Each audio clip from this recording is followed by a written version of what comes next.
Assalamualaikum warahmatullahi wabarakatuh. Saya Adi Pratama Putra dari kelas Teknik Informatika A dengan NIM 1207050140 akan menjelaskan artikel saya yang berjudul Pandangan Islam dalam Penggunaan Teknologi. Di sini hadisnya itu telah menceritakan kepadaku Muhammad bin Abdul Husain, telah menceritakan kepada kami Umar bin Hafs, telah menceritakan kepada kami ayahku dari Asim, dari Amir, dari Ibnu Abbas radhiyallahu anhuma mengatakan, saya tidak tahu apakah Rasulullah Shallallahu Alaihi Wasallam melarang keledai dikarenakan ia kendaraan masyarakat, sehingga beliau tidak ingin jika kendaraan yang menjadi sarana transportasi mereka lenyap, atau memang beliau mengharamkannya pada hari Khaibar khusus daging keledai jinak. Walau tidak secara gamblang, namun di sini dijelaskan mengenai penggunaan keledai sebagai teknologi transportasi. Lalu di sini ada penjelasan mengenai ilmu pengetahuan dan teknologi. Ilmu pengetahuan pada dasarnya merupakan hasil belajar manusia terhadap berbagai hal di sekitarnya, seperti fenomena makhluk hidup ataupun benda mati.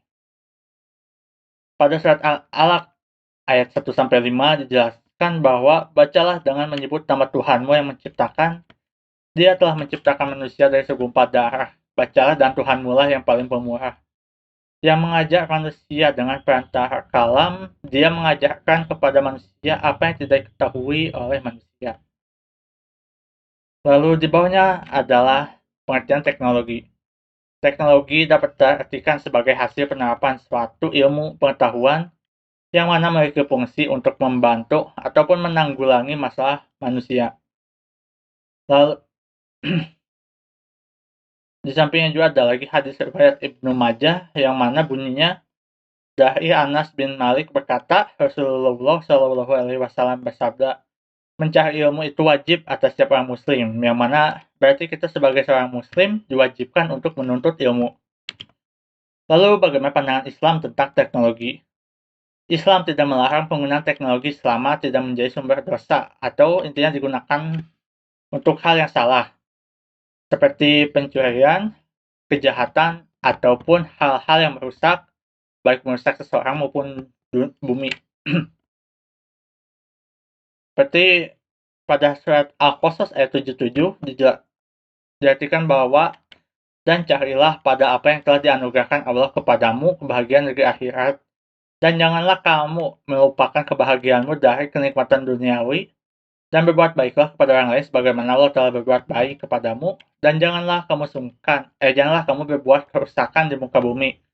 Sesungguhnya Allah tidak menyukai orang-orang yang berbuat kerusakan. Ada juga di sini, lalu Islam juga justru mendukung umatnya untuk terus beradaptasi dan juga mencari ilmu agar kehidupannya lebih bermanfaat. Dan dengan teknologi juga umat Islam bisa lebih memahami segala sesuatu yang telah diciptakan Allah. Yang mana di sini di surat Al-Jasiyah ayat 13. Dan dia telah menundukkan untukmu apa yang di langit dan apa yang di bumi semuanya sebagai rahmat daripadanya.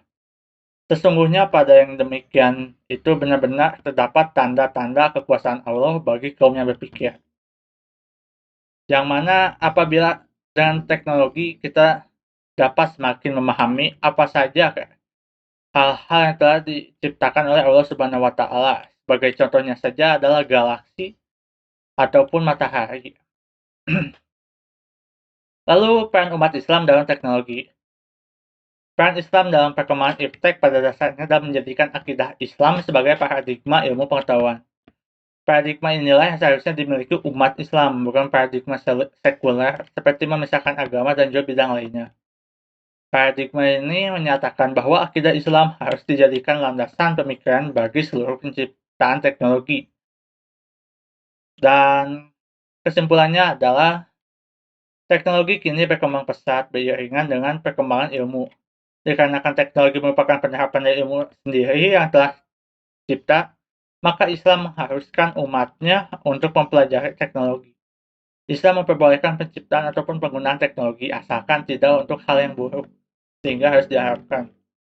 Dengan memperkuat kesadaran diri dan menjadi akidah Islam sebagai landasan, maka teknologi tersebut akan menjadi bermanfaat. Dan demikian sudah seharusnya bahwa teknologi yang dapat semakin mendorong keimanan setiap umat muslim yang menggunakannya. Sekian dari saya. Wassalamualaikum warahmatullahi wabarakatuh.